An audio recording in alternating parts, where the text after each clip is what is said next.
What's the difference between a character like Handsome Jack, who the fanbase loves to hate, and a character like Ava, who the fanbase just plain hates? Borderlands has become legendary for its humor and well-written characters, but Gearbox misses a mark way more than you would expect. Throughout the series, there have been plenty of characters the community has come to despise, and we're gonna dig up some of the most hated ones, starting from the least hated, and eventually working up to the most despised character in all of Borderlands history. The 12th most hated character in all of Borderlands is Grandma Flexington. If you have no idea who this is, it's fine, because this character is on a crazy any % speedrun on becoming hateable. I mean, seriously. She has like 3 missions in a random headhunter pack, and she somehow became one of the worst characters in that small time. So how did this nice roided up lady become the enemy of the community? Well, it all starts with the mission Grandma Flexington's story. The quest is quite literally sitting around and listening to this liver king ass grandma tell a story. And throughout the story, you have to answer questions to make sure you're listening. Okay, but it's just listening to an old lady. It can't be that bad. What is she talking about? She talks about her favorite ice cream flavor,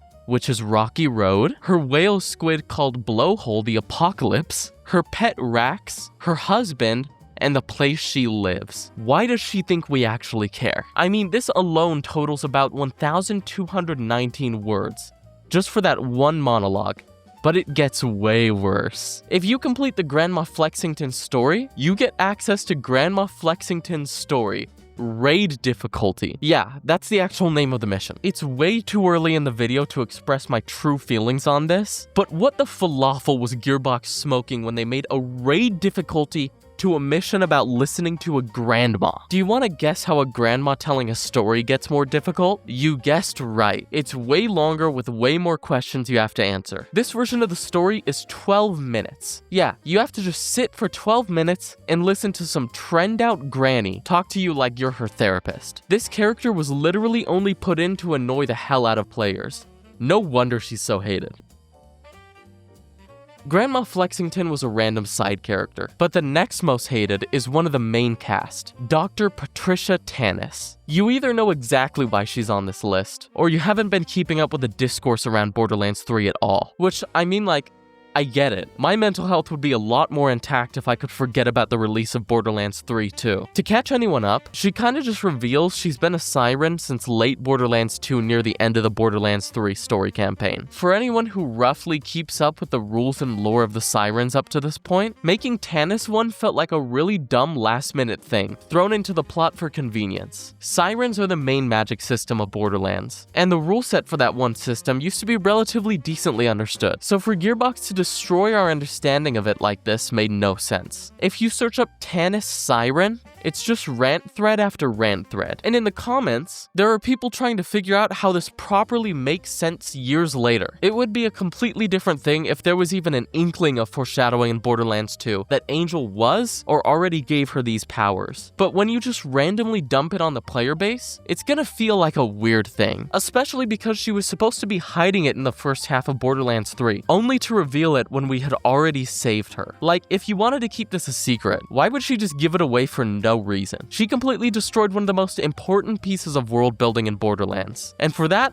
I'm sure you can easily see why she's one of the most hated characters in Borderlands. Now let me bring up a character a lot of you will have completely forgot about, Typhon DeLeon. This guy was hyped up as the legendary first Vault Hunter, the first badass that ever batted his ass, and he was a total letdown. I mean, shout out to Salvador, but I expected the very first Vault Hunter to be taller. We already have a short Vault Hunter. Pick an archetype, man. As you play through the mission, you see that this guy is just so annoying. He is constantly making shitty jokes, complaining about his children, and overall being a total man-child. On my first Borderlands 3 playthrough, I gave up on the story altogether, and I just listened to music while playing through the entire game. So I had no idea who the hell this guy was when I saw him. I had just beaten Troy, and that felt like the last boss. I was so confused. Is this guy like my new mascot pet or something? Did he break out of a Bunkers and Badasses game? Like, dude, there is no way this annoying-ass ankle biter is a first Vault Hunter. There's a counter-argument made a decent amount that he's supposed to be be like a satirical don't meet your heroes type thing. But the good thing about Borderlands is it's able to tell a good story while hitting those funny jokes and being heavily satirical. Handsome Jack, for example, is funny and relatable, while being evil and intimidating all at the same time. Like when Jack first introduces our favorite stallion, he's sitting here telling you a story about him making a horse out of literal diamonds. It's still a really good comedic moment, while also building on the villain's character, showing you that he's a really decadent and snarky asshole, while still being able to make you laugh. Comedy doesn't have to come at a detriment to the story, but in Typhon's case, it absolutely does. No wonder why he's so hated.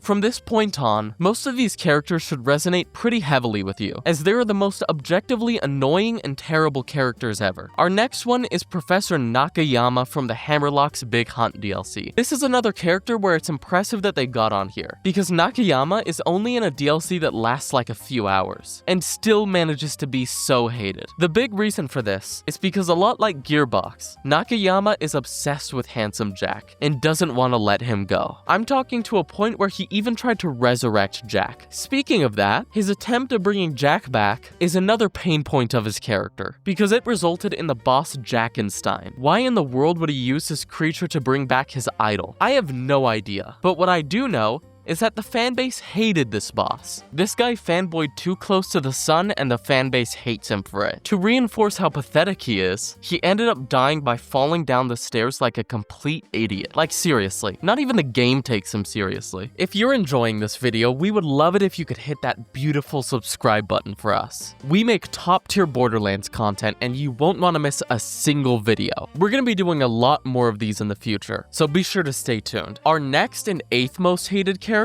is Commandant Steele from Borderlands 1. Her main issue is that she's criminally boring for a main antagonist. Keep in mind though, most of this criticism is coming from us looking back at Borderlands 1, rather than the player base's thoughts at launch. I'm sure some people criticized her when Borderlands 1 first came out, because she was always bland, but most of the critique comes from the fact that Borderlands is kind of known for its legendary villains now. Handsome Jack was both the best and worst things for the Borderlands franchise, because he propelled the series to new heights, but he also made it so that every villain would essentially live in his shadow from now on. While Steele may be okay on her own, looking back with the expectations we have now, she really has so much more to be desired. One of the biggest complaints the community has about her is that neither her nor her faction is even there for most of the game. You would usually expect a villain to be this nagging presence that is always stalking you, but she just kind of shows up every now and then, and reminds you she's supposed to be the big baddie. On my first playthrough of Borderlands 1,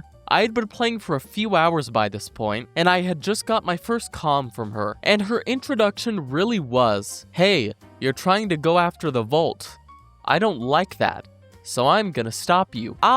Like what an underwhelming introduction. The problems really get bad at the end of the game though, because instead of you beating the main antagonist yourself, she just gets killed off by the real final boss. They hyped her up as the final villain just to throw her to the side. To make things worse, she is also a siren, and they don't reveal her powers at all for some reason. Siren lore is one of the most important and interesting lore bits in Borderlands, so for the devs to just not reveal one of the most important characters' powers is so dumb. Every other siren feels vital to the plot because of their rarity and insane powers, but Steele was literally gave powers to make her a more interesting character, and she still couldn't manage to be enticing in any way. Like, what's the point of her even being a siren, or the final antagonist for that matter?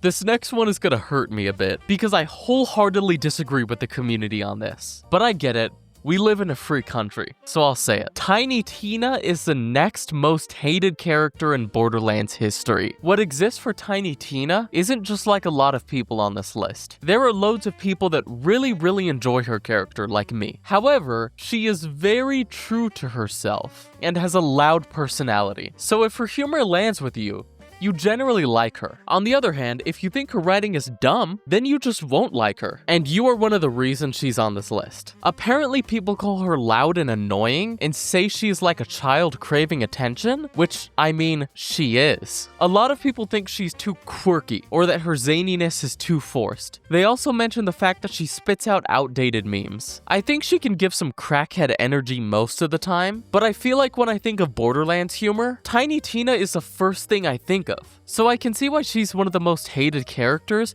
but I don't agree. We need to be very careful for this next one, because there are people out there who dislike this character for a very real reason, and there are other people who dislike her for a very stupid reason. Today we're here for the completely valid reason, because we're talking about Janey Springs. If you played the pre-sequel, I probably don't have to tell you why this girl is so hated, but I still will. Springs is attracted to women, which is fine, and most of the player base has no problem with this. But that's the only thing I can really tell you about her, which is a huge problem, and the thing the player base really dislikes about her. Janey will always flirt with Athena completely unprompted. If you play as Athena, you are low-key gonna get verbally bombarded by her flirting. The whole thing about her stalking Moxie is also really played out. This is a case of a character being so unbelievably one-noted that the player base just ends up hating her. Diversity like this is absolutely welcome in Borderlands games, but we want to see characters that have a lot more to offer than just one cliche played over and over again. It's obvious why Janey Springs has become one of the most hated characters in Borderlands.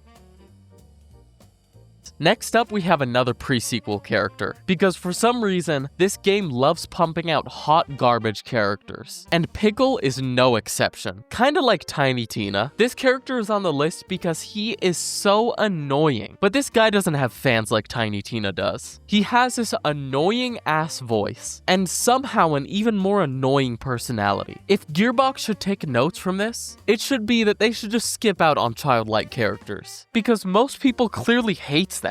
Davis Pickle uses the word arse in every sentence, which is annoying as hell. Another big complaint from players is that he genuinely has zero reason to exist in the game. It's not essential to the story at all for him to be here. So why do we have to deal with this annoying child? Send him over to whatever weird orphanage or rescue thing Marcus has going on. That guy always has a new kid to tell a story, so just send Pickle to him. Speaking of games that have terrible writing, from this point on, we have all Borderlands 3 characters, because every writer was clearly fired as soon as they started working on Borderlands 3. Our next character is Vaughn. He was originally in Tales from the Borderlands, and essentially began as this weak and scared Hyperion accountant, who eventually turned into a confident bandit. He was pretty well loved in Tales from Borderlands, and they decided to bring him into Borderlands 3, when they clearly had no idea how to write the character, just to promptly ruin him. The Vaughn we knew and loved was one that had gone through his own character arc and became a completely different person. And in BL3, they threw that all out the window and turned him into a crazy guy running around in his underwear. You will see this a lot in future entries. But Borderlands 3 really struggles with telling a story and being comedic at the same time. This is an ugly example of that. To be honest, he isn't even that funny. Running around in your underwear screaming bandit adjacent things isn't funny to most of the player base. A lot of people saw this insane change they made to Vaughn as completely ruining his character, because they did. Not to diss the Borderlands writers, but Vaughn is just one example of a Tales from the Borderlands character being completely ruined. Most of the player base agrees that the vast majority of the characters taken from the Telltale games weren't written well at all, which, to be fair to Gearbox, Telltale only does storytelling. That's their thing. So of course they're gonna be a little bit better at writing than a studio like Gearbox, who has to juggle so much more in a single game. But there's no reason characters like Vaughn had to come out this bad. They definitely could have at least written him decent, but they didn't. And now he's one of the most hated characters in Borderlands history. The next character is arguably the most consistently important throughout the series. Lilith was originally very loved. She was arguably the best character character in Borderlands 1 and had a pretty good personality, but she caused most of the bad things that ever happened throughout the series, and the player base kinda hates her now. If you're immersed in the Borderlands lore, you definitely know each and every single reason people hate her. But for those out of the loop, for one, she created Handsome Jack. No, she isn't his mom, but Jack used to be a relatively normal Borderlands character. No Borderlands characters are saints, but he wasn't a psychopathic villain like he is now. The reason he got this way was because Lilith betrayed him and punched this thing into his face that made him ugly, which is also why he wears his mask. Some of this can definitely be argued, and a lot of people disagree with the fact that Lilith made Jack, but the popular sentiment is she is the one who planted the evil seed in him that caused all of the terrible things to happen. That also means she had a massive part in Roland's death. She ignored his warnings not to face Jack alone and started the dominoes falling that resulted in Roland's demise. A lot of people also bring up the fact that she tried to kill Athena when she was completely unarmed in the pre-sequel. Once again, there isn't really any good people in Borderlands, but this is so cruel and unnecessary that it made a lot of people dislike her and turned her into one of the most hated characters in Borderlands history.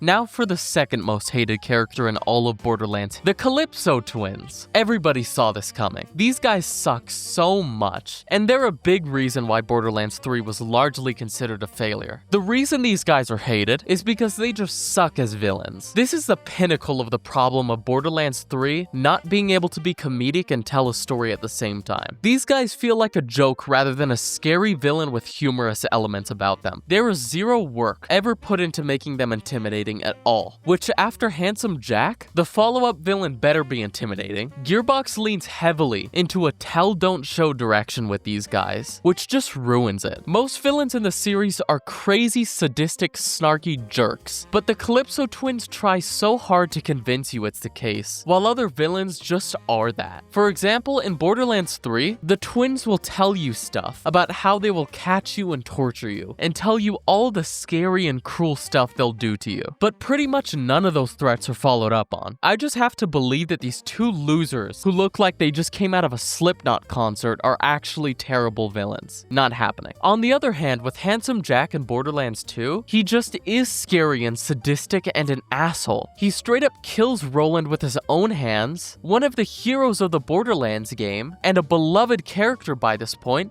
but he doesn't stop there. Later on, when you're driving through the game, you get a comm from Roland, where it's obvious someone is doing a terrible impression of him. Handsome Jack then gets on that call and explains how he found Roland's echo device and wanted to mock you with it. With the Calypso Twins, I have to believe they will do evil things once they catch me, and that they are scary. But with Handsome Jack, he literally kills a fan favorite character and calls you through their contact just to mock the dead friend that he just killed. That is evil. That's the type of thing that makes a real villain. He didn't have to convince me that he's some evil dude. He did something so sadistic and brutal that I have no choice but to believe that this guy means business. And there's so many other instances like that with him. Overall, the twins fall short in every way a villain shouldn't. Their motivation to do what they do sucks, and the fact that they are live streamer influencers is so cringe. Why do so many movies and TV shows have to do this? It hardly ever works.